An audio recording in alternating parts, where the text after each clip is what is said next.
Hello my dear student, chapter number 4 determination of income and employment macro economics से हम बात कर रहे हैं most important short question answer की, जो कि आपके एग्जाम में रिपीटेड पूछे जाते हैं।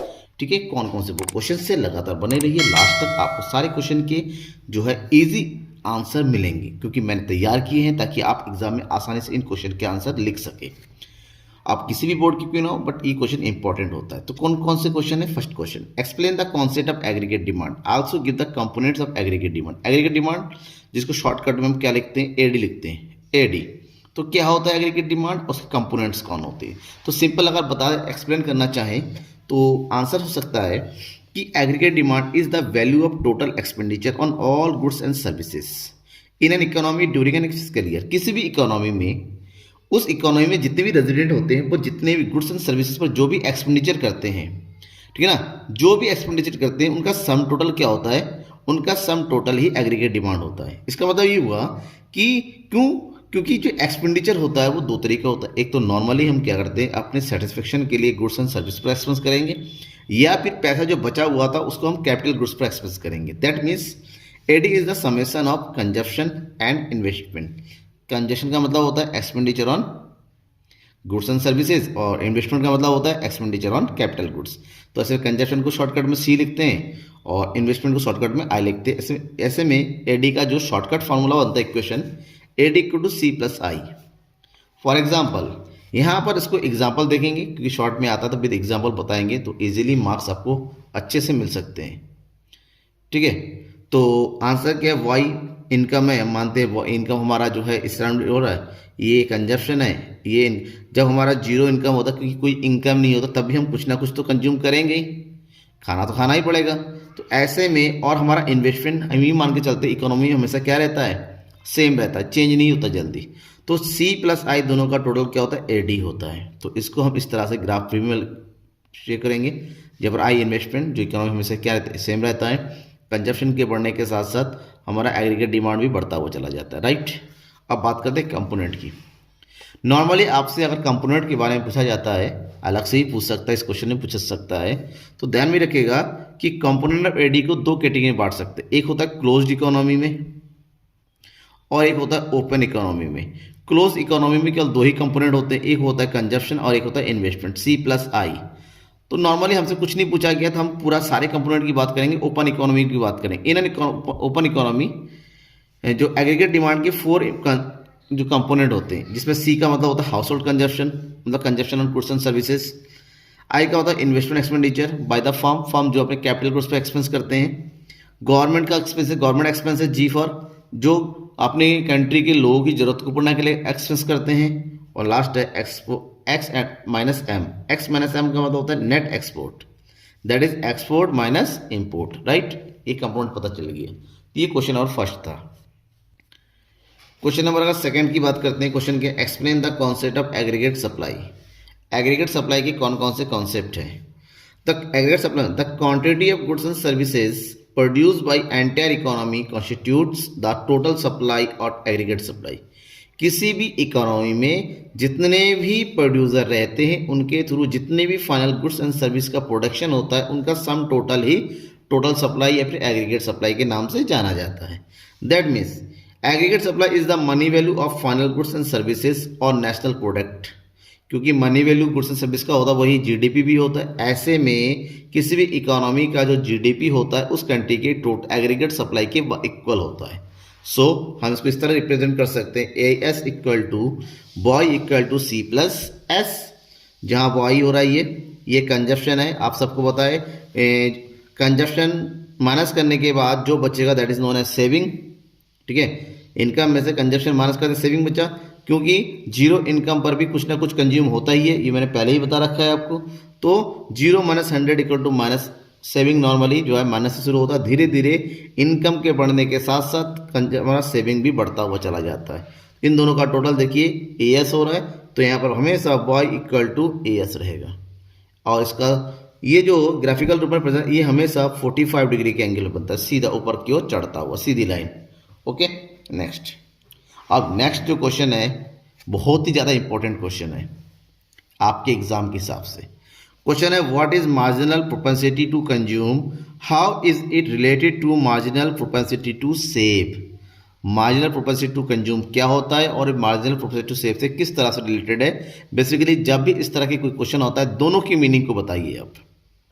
हम यहाँ पर marginal propensity to save consume यानी कि इसको एमपीसी बोलते हैं और मार्जिनल प्रोपेंसिटी टू सेव इसको एमपीएस बोलते हैं। दोनों की मीनिंग को पहले पढ़ेंगे।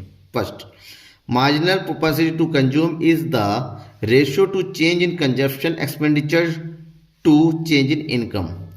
इनकम के चेंज होने से उसके कंजप्शन में जो चेंज आता है, इन दोनों के बीच का जो रेशियो होता है उसे मार्जिनल प्रोपेंसिटी टू कंज्यूम बोलते हैं। इसको हम इस तरह से लिख सकते हैं MPC equal to delta C upon delta Y, right. जबकि मार्जिनल प्रोपेंसिटी टू सेव का मतलब होता है is the ratio of change in saving to change in income. Income के चेंज होने से उसकी सेविंग में जो भी चेंज होता है उसका रेशियो जो होता है एमपीएस होता है, that means delta S upon delta Y. क्योंकि दोनों ही जो है किसका पार्ट है, इनकम का पार्ट होता है। ऐसे में अगर दोनों की रिलेशन की बात करते हैं हम तो ऑलवेज एमपीसी एंड एमपीएस का टोटल 1 होता है, that means MPC plus MPS equal to always 1। तो यहाँ से एक और फार्मूला बनता है, अगर हमारे पास एमपीएस गिवन है तो एमपीसी कैलकुलेट करेंगे 1 माइनस एमपीएस और वहीं पर एमपीएस कैलकुलेट करने का फार्मूला बन जाता है 1 माइनस एमपीसी। तो इनके बीच में ये डायरेक्टली रिलेशन को बताता है। ओके, आगे बढ़ते हैं। Next question, define autonomous investment. Autonomous investment क्या होता है, क्योंकि इन्वेस्टमेंट जो है दो तरीके होता है, इंड्यूस इन्वेस्टमेंट और ऑटोनोमस इन्वेस्टमेंट। तो हमें ऑटोनोमस इन्वेस्टमेंट के बारे में पूछा गया है।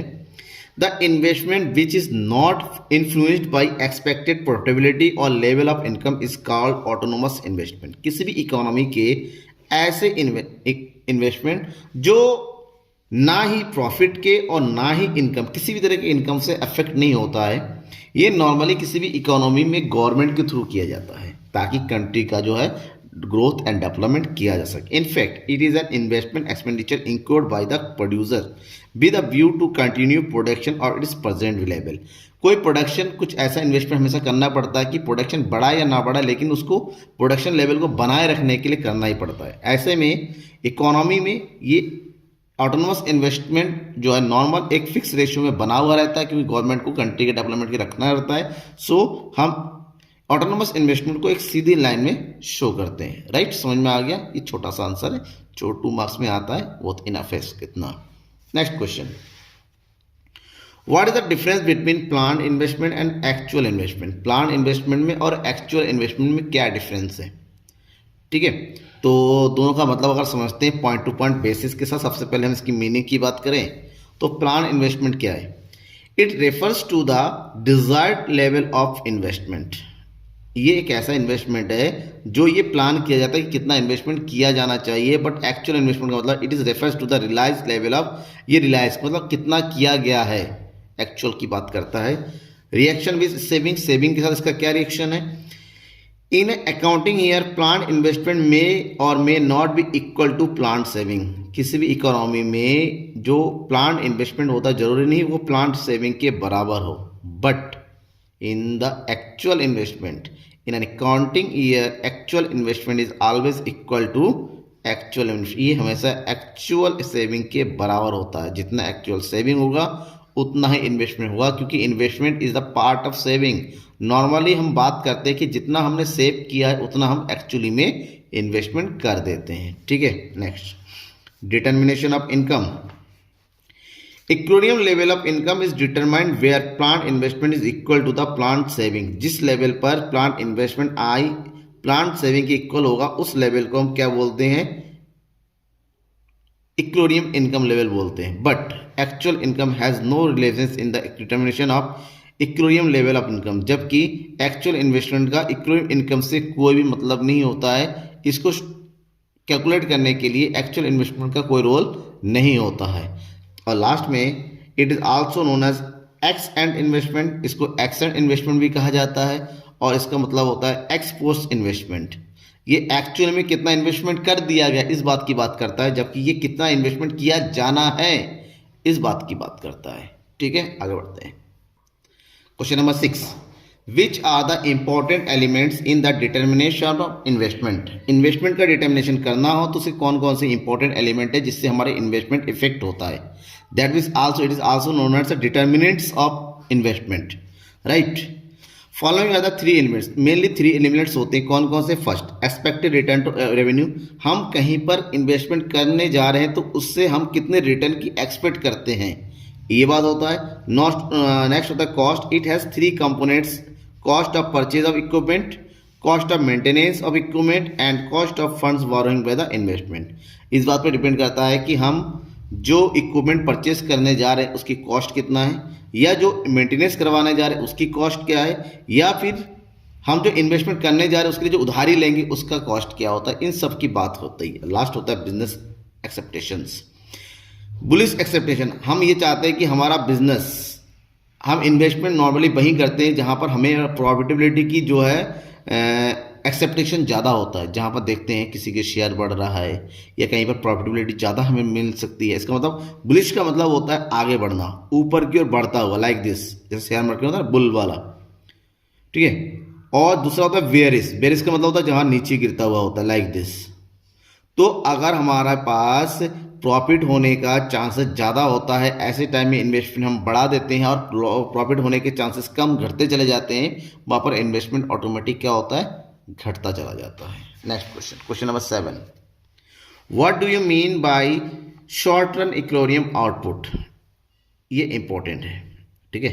Short run equilibrium output, equilibrium output refers to a situation, एक ऐसा सिचुएशन होता है जहां पर किसी भी इकोनॉमी का एग्रीगेट डिमांड ऑलवेज उस कंट्री के, उस इकोनॉमी के एग्रीगेट सप्लाई के इक्वल होता है। That means aggregate demand is always equal to aggregate supply. That means it signifies that whatever the producers intend to produce during the year is exactly equal to what to buyers। किसी भी economy में producer उतना जरूर produce करे जितना उस country के total जो होता है कंज्यूमर डिमांड करते हैं। जब जिस लेवल पर दोनों ही आपस में बराबर हो जाता है उस लेवल को हम क्या बोलते हैं, इक्विलिब्रियम आउटपुट लेवल और इक्विलिब्रियम इनकम लेवल, राइट।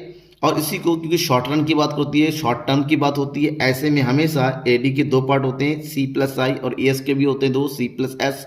तो इन सी और सी सेम, दैट मीन्स एक ऐसा लेवल जहां पर कंट्री का इन्वेस्टमेंट कंट्री के सेविंग की इक्वल होता है, उस लेवल को भी हम क्या बोलेंगे, उस लेवल को हम इक्विलिब्रियम लेवल बोलेंगे। So that means at is the point जहां पर ये इकोनॉमी की बात करती है, जहां पर एग्रीगेट सप्लाई, एग्रीगेट डिमांड दोनों आपस में इक्वल होते हैं, उस लेवल को हम इक्विलिब्रियम लेवल बोलते हैं, राइट। ओके, कोई डाउट है ना बेटा? कोई भी डाउट होता है आप बेझिझक कमेंट बॉक्स में कमेंट करके बताइए। उस डाउट को पूरा करने की, मतलब उस डाउट को सॉल्व करने की पूरी से पूरी मैं कोशिश करूंगा, ठीक है। आगे बढ़ते हैं next question, question number 8, define investment multiplier. Investment multiplier क्या होता है आपको डिफाइन करना है। Give the relationship between investment multiplier and marginal propensity to consume. हमें इन्वेस्टमेंट मल्टीप्लायर, जिसको शॉर्टकट में के भी कहा जाता है, और marginal propensity to consume MPC के बीच में रिलेशन बताना है। तो इसमें सबसे पहले तो अब इन्वेस्टमेंट मल्टीप्लायर क्या होता है उस बारे में बता दीजिए 2-3 लाइन में। तो investment multiplier refers to the number by which change in investment, that means delta I, multiplies to become in change in output. मतलब किसी भी इकोनॉमी में जितना इन्वेस्टमेंट किया गया उसके कंपेरिजन में उसके आउटपुट में या इनकम में कितना चेंज आया है, इसके बीच का जो टाइम्स होता है, इसके बीच का जो रिलेशन होता है, उसी को हम इन्वेस्टमेंट मल्टीप्लायर कहते हैं। मान लो किसी इकोनॉमी में अगर 100 रुपए के इन्वेस्टमेंट करने से उस कंट्री का इकोनॉमी जो है 500 रुपए हो जाए, तो इसके बीच में कितने का रिलेशन हुआ, 5 टाइम्स का। कि 100 रुपए के इन्वेस्टमेंट करने से उसके 5 गुना ज़्यादा इनकम इंक्रीज हुआ है, तो ये 5 टाइम जो होता है हमारा इन्वेस्टमेंट मल्टीप्लायर होगा। It is measured as the ratio between change in income and change in investment, like this formula, K equal to delta Y upon delta I, जहाँ पर डेल्टा वाई का मतलब क्या होता है, चेंज इन इनकम, और delta Y I का मतलब होता है चेंज इन इन्वेस्टमेंट, और यहाँ पर के को मल्टीप्लायर के नाम से शो किया जाता है। अब इसी में दूसरा क्वेश्चन है कि के में और एमपीसी में मार्जिनल प्रोपेंसिटी टू कंज्यूम में क्या रिलेशन है। अगर दोनों के बीच में अगर रिलेशन की बात किया जाए बेटा, ध्यान रखना कि इन्वेस्टमेंट मल्टीप्लायर में और प्रोपेंसिटी टू कंज्यूम में डायरेक्ट रिलेशन होता है। अगर आपका एमपीसी इंक्रीज होगा तो जाहिर सी बात है के भी इंक्रीज होगा, मल्टीप्लायर भी बढ़ेगा। और एमपीसी अगर डिक्रीज होता है तो मल्टीप्लायर भी डिक्रीज होता है। ऐसे में ये कहा जाता है कि if higher value of MPC shows always the higher multiplier, that means K equal to 1/1 minus MPC. ये जो है एमपीसी के थ्रू के निकालने का एक सिंपल सा फार्मूला है। इससे रिलेटेड एग्जाम में न्यूमेरिकल क्वेश्चन भी पूछे जाते हैं, जो कि मैं आपको आगे बताऊंगा। और बेसिकली न्यूमेरिकल क्वेश्चंस का मैं पूरी सीरीज आपको लेके आने वाला हूं, तब तक के लिए बने रहिए। चलिए आगे बढ़ते हैं। Define frictional and structural unemployment. Frictional unemployment और स्ट्रक्चरल अनएम्प्लॉयमेंट क्या होता है, दोनों के बारे में बात करेंगे एक एक करके। सबसे पहले फ्रिक्शनल अनएम्प्लॉयमेंट की बात कर लेते हैं। It is the unemployment associated with the changing of job in the dynamic economy. It arises due to the immobility of labour, shortage of raw material, ठीक है ना, lack of information regarding opportunities of employment etcetera etcetera like this. मतलब क्या होता है, एक ऐसा जब इकोनॉमी में होने वाले चेंजेस से, या फिर यूं कहे कि लेबर का जॉब छोड़ के चले जाने से, किसी भी तरीके रॉ मटेरियल की कमी होने से, मौसम के चेंज होने से, अगर इससे किसी को जॉब से छोड़ना या निकलना पड़ जाता है तो इस तरीके से वो अनएम्प्लॉयड हो जाते हैं। तो इस अनएम्प्लॉयड को हम फ्रिक्शनल अनएम्प्लॉयड कहते हैं। जबकि स्ट्रक्चरल अनएम्प्लॉयमेंट का मतलब होता है it is the unemployment that result from the long term decline of certain industries. मान लो इंडस्ट्री में जो है प्रोडक्शन लेवल कम होता चला है धीरे धीरे, और पूरी इकोनॉमी में प्रोडक्शन लाइन डबाडोल है, प्रोडक्शन हो नहीं रहा है, ठीक है ना, फैक्ट्रियाँ बंद पड़ रही है, इससे लोगों की जॉब चली जाती हैं। और इस तरह से लोगों का जो जॉब होती है इसलिए जाती है क्योंकि फैक्ट्रियाँ दोबारा शुरू नहीं हो पा रही है, लैक ऑफ कैपिटल हो जाता है, लैंड की कमी होती है, ऐसे में नौकरियों से निकाला जाने लगता है। और why this, that is known as structural unemployment. बाकी आंसर आपके सामने स्क्रीनशॉट ले लीजिए और उसको पढ़ के एग्जाम में लिख दीजिए। आगे बढ़ते हैं। What is effective demand? How will you derive the autonomous expenditure multiplier when price of final goods and rate of interest are given? तो आपको बताना है इफेक्टिव डिमांड क्या है। First, effective demand refers to the demand which realise at the equilibrium level of output. एक ऐसा level होता है जहां पर इक्विलिब्रियम लेवल आउटपुट पर तय किया जाता है। और इक्विलिब्रियम लेवल आउटपुट का मतलब होता है एक ऐसा सिचुएशन जहां इकोनॉमी का एडी और एएस दोनों क्या होता है, इक्वल होता है, लाइक दिस, ठीक है ना। ये हो गया एएस और ये हो गया एडी। उस लेवल को हम इफेक्टिव डिमांड कहते हैं। और इस लेवल पर हमेशा एडी इक्वल टू क्या होता है, एएस होता है। Multiplier is value which determines the level of national income that will be multiplied due to the increase in investment. Okay, तो यहाँ पर जो है तो नॉर्मली कंजप्शन पर डिपेंड रहता है। कंजप्शन इक्वल टू होता है सी बार प्लस बी बाई, और यहाँ पर बी इक्वल टू होता है एमपीसी और के इक्वल टू 1 माइनस एमपीसी। तो ऐसे में ऑलवेज ध्यान रखना कि एक्सपेंडिचर मल्टीप्लाई व्हेन, ये क्वेश्चन का आंसर हो जाएगा व्हेन के investment and MPC directly associate. दोनों के बीच के रिलेशन को आप लिख दीजिए, ऑटोमेटिक इस क्वेश्चन का आंसर हो जाता है। नेक्स्ट क्वेश्चन छोटा सा है, शॉर्ट में पूछा जाता है, what is natural rate of unemployment? Unemployment का नेचुरल रेट क्या होता है? It refer the unemployment which is bound to exist even when the labour market is in the state of equilibrium. ये तब होता है जब ये मान के चलते मार्केट में इक्विलिब्रियम लेवल चल रहा है। लाइक इसके बेसिकली दो इंपॉर्टेंट जो होता है टर्म होते हैं, time required to shifting from one job to another job. खासकर नेचुरल अनएम्प्लॉयमेंट होता है, मतलब जब एक जॉब छोड़ के लोग दूसरी जॉब की तरफ जाते हैं तो उस टाइम के लिए, जब तक उनको नया जॉब नहीं मिल जाता तब तक के लिए वो अनएम्प्लॉयड हो जाते हैं। First, second, time required in adjusting to the make changes in the technology. अचानक टेक्नोलॉजी चेंज हो गई, अब टेक्नोलॉजी के चेंज होने से कुछ लोगों को नौकरी से निकाला जा रहा है, तो इस तरीके से भी अनएम्प्लॉयमेंट सामने आ जाती है। तो ये सब जो है नेचुरल अनएम्प्लॉयमेंट की कैटेगरी में आता है। राइट, आगे बढ़े। अब एग्जाम में न्यूमेरिकल क्वेश्चंस पूछे जाते हैं। कैसे? As a result of increase in investment by 60 crore national income rises to 40 crore, calculate MPC. आपको एमपीसी बताना है। यहाँ पर हमारे पास इन्वेस्टमेंट दिया हुआ है और इनकम दिया हुआ है कि इतना इन्वेस्टमेंट होने से इतना इनकम बढ़ रहा है। तो सबसे पहले जब चेंज इन इन्वेस्टमेंट और चेंज इन इनकम दिया हुआ तो यहाँ से हम के निकाल लीजिए। तो के कितना आ गया? 4। अब इस के का यूज़ की मल्टीप्लायर का यूज़ कीजिए, क्या निकले? एमपीसी, क्योंकि फार्मूला होता है के इक्वल टू 1/1 माइनस एमपीसी, जहाँ पर के की वैल्यू 4 है और फार्मूला इक्वेशन को सॉल्व किया, लास्ट में कितना है? 0.75। ठीक है ना, ये कंप्लीट सॉल्यूशन आप देख सकते हैं। ठीक है ना, कोई डाउट है तो पूछ सकते हैं। बेसिकली मैं इसके रिलेटेड आपको अलग से पूरा खबर सीरीज लेके आऊँगा, डाउट नहीं होना चाहिए। इसी तरह से एक और क्वेश्चन पूछा जा सकता है कि in an economy C equal to 500 plus 0.9y and I equal to 1000। C का मतलब कंजप्शन का फार्मूला दे रखा है और हमारे पास इन्वेस्टमेंट गिवन है, ठीक है। और इन सब के बावजूद हमें इक्विलिब्रियम लेवल ऑफ इनकम यानी कि Y कैलकुलेट करना है और कंजप्शन एक्सपेंडिचर यानी कि C कैलकुलेट करना है। कैसे करेंगे? यहाँ पर C की वैल्यू दिया हुआ है, I दिया हुआ है।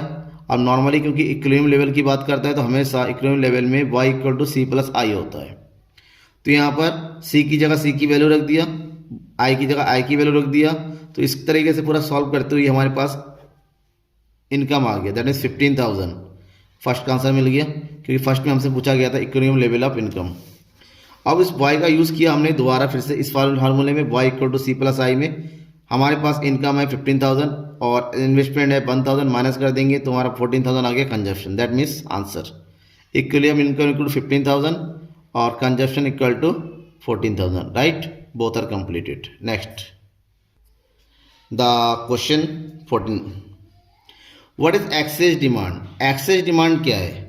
Explain any two physical measures to correct excess demand. आपको दो ऐसे मेजर्स बताने हैं जिससे एक्सेस डिमांड को कम किया जा सकता है, वो भी फिजिकल वाला।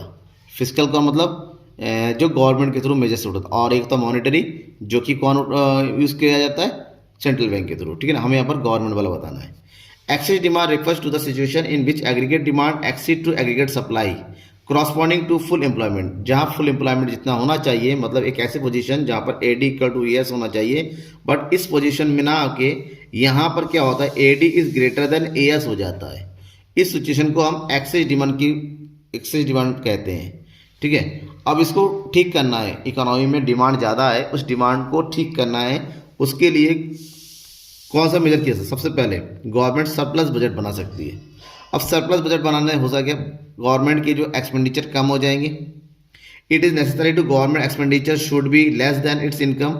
गवर्नमेंट के खर्चे कम हो जाएंगे और गवर्नमेंट के खर्चे होने का मतलब होता है मार्केट में जो है मनी का फ्लो नहीं होगा तो ऑटोमेटिक लोगों के पास इनकम कम हो जाएगा, तो लोगों की डिमांड भी कम हो जाएगी। Second point, increase in taxes. लोगों की इनकम पर टैक्स का बढ़ा देना। अगर टैक्स बढ़ गया तो जाहिर सी बात है लोगों को अपनी इनकम पे एक ज़्यादा पार्ट गवर्नमेंट को पे करना पड़ेगा। ऐसे में उनके पास इनकम जो है कम बचेगी। इनकम कम बचेगी तो वो खर्चा कम करेगा, खर्चे के लिए वो डिमांड भी कम करने लगेगा, ऑटोमेटिक डिमांड कंट्रोल में आ जाएगी, ठीक है ना। तो एक्सेस डिमांड धीरे धीरे अपने पोजीशन में आके बैलेंस हो जाएगा, दोनों यानी कि AS और AD बराबर हो जाएगा। Next question number 15, explain deflationary gap. अब डिफ्लेशनरी गैप क्या होता है आपको बताना है। The extent to which current AD falls short of the actual aggregate demand। एक ऐसा सिचुएशन जहां पर इकोनॉमी के बैलेंस पोजीशन जितना होना चाहिए उसकी कंपैरिजन में एग्रीगेट डिमांड कम रह जाता है, उस सिचुएशन को हम डिफ्लेशनरी गैप के नाम से जानते हैं। फॉर एग्जांपल समझिए, ये नॉर्मल पोजीशन है, ये वाला AD और ये AS है। इस लेवल पर हमारा पास क्या होना चाहिए? फुल एम्प्लॉयमेंट पोजीशन होना चाहिए, लेकिन एक्चुअली में ये क्या है ना, एग्रीगेट डिमांड कम हो गया, ये ब्लैक वाला हो गया। यहाँ होना चाहिए था बट रह गया यहाँ पर।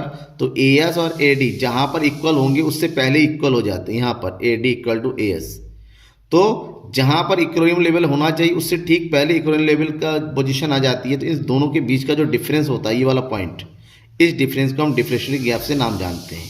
इसका मतलब ये हुआ कि जितना इकोनॉमी के लिए ज़रूरी है रिक्वायर्ड डिमांड, उससे जो है एक्चुअल डिमांड कम होता है। तो इन दोनों के जो डिफरेंस आएगा उस डिफरेंस को हम डिफ्लेशनरी गैप के नाम से जानते हैं, राइट। ये था most important 15 questions of chapter number 4, determination of income and employment. आगे नेक्स्ट चैप्टर के लिए आपको सब्सक्राइब करके बेल आइकन को दबाना होगा ताकि नेक्स्ट चैप्टर की जैसी इंपॉर्टेंट क्वेश्चन मैं लेके आऊँ आप तक पहुँच जाए। थैंक यू, और शेयर कीजिएगा अपने दोस्तों के ज़्यादा ज़्यादा ताकि उनके भी एग्जाम की प्रॉपर प्रिपरेशन हो सके। थैंक यू एवरीवन, खुश रहिए, अच्छे से पढ़ते रहिए और बोर्ड एग्जाम में अच्छे से अच्छे नंबर लेके आइए।